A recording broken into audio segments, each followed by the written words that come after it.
Israel की फौज ने हिजबुल्लाह के चीफ हसन नसरल्लाह के उत्तराधिकारी हाशिम सफीउद्दीन की मौत की कंफर्मेशन कर दी है। हाशिम सफीउद्दीन की मौत के 19 दिन बाद इजरायली फौज ने यह खुलासा किया है, यानी कि अब हिजबुल्लाह के पास जो मुमकिन लीडर थे वो इस दुनिया में नहीं रहे। इजरायली फौज ने कहा कि 4 अक्टूबर को हाशिम सफीउद्दीन हिजबुल्लाह के खुफिया विभाग के चीफ हुसैन अली हाजमा के साथ मारे गए। उन पर 4 अक्टूबर को हमला हुआ था। यह हमला हसन नसरल्लाह से भी ज्यादा बड़ा हमला था। बताया गया था कि उनसे भी ज्यादा बंकर बस्टर बम सफीउद्दीन की मौजूदगी की जगह पर बरसाए गए थे। हाशिम सफीउद्दीन हिजबुल्लाह के कार्यकारी परिषद के प्रमुख थे। उन्हें हसन नसरल्लाह का उत्तराधिकारी या यूं कहें कि उनका जानशीन माना जाता था कि उनके बाद यही गद्दी संभालेंगे आप। ईरान में रहने वाले मेरे अपने खुद के सोर्सेज ने भी उनकी मौत की बात की कंफर्मेशन की है। कहा कि हाँ, वो अब नहीं रहे, शहीद हो गए। उम्मीद है कि कुछ घंटों में हिजबुल्लाह भी इसका ऐलान कर देगा।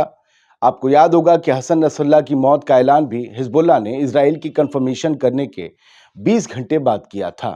लिहाजा इंतजार कीजिए, कई और सोर्सेज से भी ये खबर अब हल्के हल्के कंफर्म होने लगेगी। इस खबर को कंफर्म करते हुए इजरायली डिफेंस फोर्स ने अपने ऑफिशियल एक्स अकाउंट पर एक लंबी चौड़ी पोस्ट लिखी। सुनिए कि लिखा क्या है। हिजबुल्लाह की एग्जीक्यूटिव काउंसिल के हेड हाशिम सफीउद्दीन और हिजबुल्लाह के इंटेलिजेंस हेडक्वार्टर्स के कमांडर अली हुसैन हाजिमा को लेबनान के दहिया में हिजबुल्लाह के मेन इंटेलिजेंस हेडक्वार्टर पर 3 हफ्ते पहले हुए हमले के दौरान मार गिराया गया। ये आईडीएफ के लफ्ज हैं। हाशिम सफीउद्दीन हिजबुल्लाह के सबसे सीनियर मिलिट्री पॉलिटिकल फोरम शूरा काउंसिल के मेंबर थे।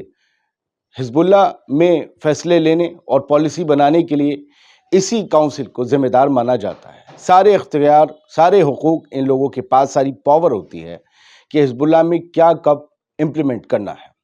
दोस्तों, हाशिम सफीउद्दीन हिजबुल्लाह के मरहूम लीडर हसन नसरल्लाह के चचेरे भाई भी थे और हिजबुल्लाह के फैसले लेने में उनको बहुत बड़ी ताकत हासिल थी। कुछ मेरे सोर्सेज हैं, जहां तक मुझे याद है, इनका ताल्लुक या इनका रिश्ता कासिम सुलेमानी, जो शहीद लीडर ईरान के आईआरजीसी के थे, उनके साथ भी था कुछ। एक वक्त में जब हसन नसरल्लाह लेबनान में नहीं मौजूद थे, तब हाशिम ने हिजबुल्लाह के सेक्रेटरी जनरल के तौर पर या जनरल सेक्रेटरी के तौर पर काम किया। इस दौरान हाशिम सफीउद्दीन ने इजराइल के खिलाफ हमलों को लीड भी किया था। आईडीएफ ने लिखा कि हाशिम के साथ साथ हिजबुल्लाह के खुफिया हेडक्वार्टर के कमांडर अली हुसैन हाजिमा को भी मार दिया गया। वो आईडीएफ फौजियों पर कई हमलों को अंजाम देने के लिए जिम्मेदार थे। अब हमारा भारतीय मीडिया इस खबर को कैसे और किन लफ्जों में लिखता है वो भी पढ़ना बेहद ज़रूरी है, क्योंकि मैं बड़े आसान लफ्ज़ों में लिखता हूँ, लेकिन अखबारों को भी समझना ज़रा चाहिए, आपको अच्छी तरह समझना चाहिए। आप में से जिसके घर नवभारत टाइम्स नाम का अखबार आता है, वो इस खबर की भाषा, उसके लफ्ज़, उसके तासुरात खुद वहाँ जाकर पढ़ सकते हैं। बाकियों के लिए एक पैराग्राफ इसका पढ़कर सुनाता हूँ, लेकिन उससे पहले याद दिला दूँ, हमास हो चाहे हिजबुल्लाह हो, इसे हमारा मुल्क आतंकवादी संगठन नहीं मानता। जो इजराइल अमेरिका मानता है, ज़रूरी नहीं हम माने, क्योंकि हम उनके गुलाम नहीं।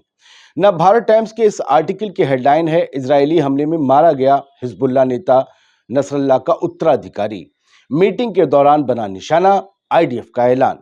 अब जरा उस पैराग्राफ पर आइए जिसे मैं आपको समझाने की कोशिश कर रहा हूं।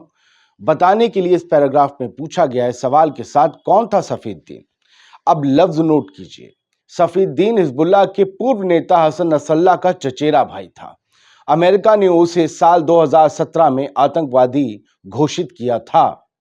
नसरल्लाह की तरह ही सफीउद्दीन भी शिया मौलवी था। शिया हजरात गौर करें, नसरल्लाह की तरह ही सफीउद्दीन भी शिया मौलवी था, जो उसी ही तरह की काली पगड़ी पहनता था।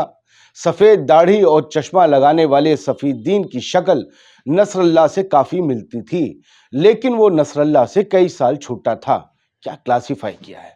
अखबार लिखता है कि हिजबुल्लाह के एक करीबी सूत्र ने अक्टूबर की शुरुआत में एएफपी को बताया था कि ईरान के साथ अच्छे ताल्लुकात, अच्छे संबंध रखने वाला सफीउद्दीन समूह के नेतृत्व के लिए, यानी हिजबुल्लाह की लीडरशिप के लिए पहली पसंद था। हिजबुल्लाह यहाँ थे आ गया गलती से। हिजबुल्लाह के फैसलों में सफीउद्दीन का महत्वपूर्ण असर था। सफी उद्दीन हिजबुल्लाह के वित्तीय और प्रशासनिक मामलों की देखरेख करने वाली कार्यकारी परिषद का प्रमुख था। इसके साथ ही वो सैन्य अभियानों के लिए जिम्मेदार जिहाद परिषद में भी नियुक्त था। नसरुल्लाह जब लेबनान से बाहर होता था तो वो उनकी जगह संभालता था।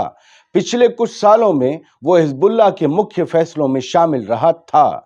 उसने इजराइल के खिलाफ आतंकवादी गतिविधियों के लिए भी निर्देश दिया। ये जुबान अच्छा आर्टिकल है, पूरी जानकारी दे रहे हैं, बाकी तो आप समझ रहे हैं। इस आर्टिकल का लेखक कोई विवेक सिंह नाम का शख्स है, अच्छा ही लिखता होगा, है ना?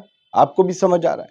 फिलहाल हिजबुल्लाह को लगातार झटके पर झटके लगते जा रहे हैं और इजराइल लगातार बमबारी करके लेबनान को भी गजा में तब्दील करता जा रहा है।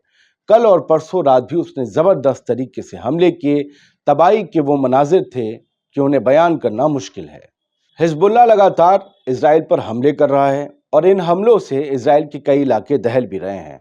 कल रात दुनिया भर की खबरों में मैंने आपको बताया था कि अभी 2 रोज पहले जो खबर आई थी कि Benjamin Netanyahu prime minister of Israel का घर हिजबुल्लाह के एक ड्रोन से दहला है, उसकी कुछ तस्वीरें मैंने आपको रात दिखाई थी हेडलाइन के साथ।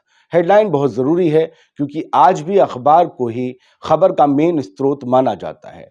टेलीविजन्स भी, टीवी न्यूज़ चैनल भी जिनमें हम काम कर चुके हैं, हम जानते हैं वो अखबारों को फॉलो करते हैं, लिहाजा अखबारों को पढ़ा कीजिए। कल बेंजामिन नेतन्याहू के घर की बेडरूम की खिड़की टूटी हुई दिखाई गई थी कि ड्रोन ने यहां आकर हिट किया है। बेंजामिन नेतन्याहू ने कल एंटनी ब्लिंकन से जब मुलाकात की और वो इजराइल आए थे, Blinken state secretary of United states, विदेश मंत्री अमेरिका के, तो उनसे कहा कि हमारे घर पर जो हमला हुआ, हमारी बीवी और हमें निशाना बनाकर, नाकाबिले बर्दाश्त है, हम बदला जो है वो लेंगे। सोचिए उनके घर की खिड़की टूट गई, कितना बुरा लगा। लोगों के आशियाने टूट गए, पूरा शहर बिखर गया, गजा तबाह हो गया। 42,000 से ज्यादा लोग बेंजामिन नेतन्याहू के एक हुक्म पे आईडीएफ ने मौत के घाट उतार दिए। किसी को बुरा नहीं लगा। नॉर्थ गजा के हाल बद से बदतर हैं। मैं कुछ अपडेट्स आपको साथ साथ दे रहा हूं। नॉर्थ गजा के हाल बद से बदतर हैं, फिर भी कोई बोलने वाला नहीं, कोई आवाज उठाने वाला नहीं।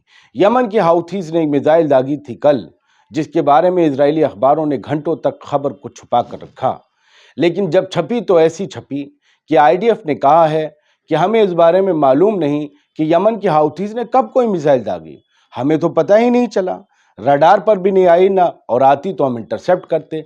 जबकि यमन के हाउथीज ने कहा कि हमने हाइपरसोनिक मिसाइल दागी थी जो जाकर टारगेट पर लगी है, उसे रोक पाना मुश्किल था और अमेरिका का थर्ड, इजराइल का आयरन डोम उसे रोक नहीं पाया। लेकिन आईडीएफ ये कह रही है कि हमें तो पता ही नहीं चला, ये कब हुआ। तो ये कुछ खबरें थीं जो हमने आपको अपडेट्स दी। अपडेट्स के अंदर भी अपडेट थी, जैसे ये मिसाइल वाली बात, तो बताना लाजिम है क्योंकि खबर सब कुछ है। अब देखिए हिजबुल्लाह को लीड कौन करता है, कौन संभालता है हिजबुल्लाह की कमान, क्योंकि बार बार उनके लीडर्स का मारा जाना ये बताता है कि हिजबुल्लाह का कोई भी लीडर बने वो पहले दिन पहले लम्हे से खतरे में होगा। आज़ाद बुल इंडिया में फिलहाल इतना ही इस स्टोरी में। बहुत बहुत शुक्रिया, सलामत रहिए, खुश रहिए।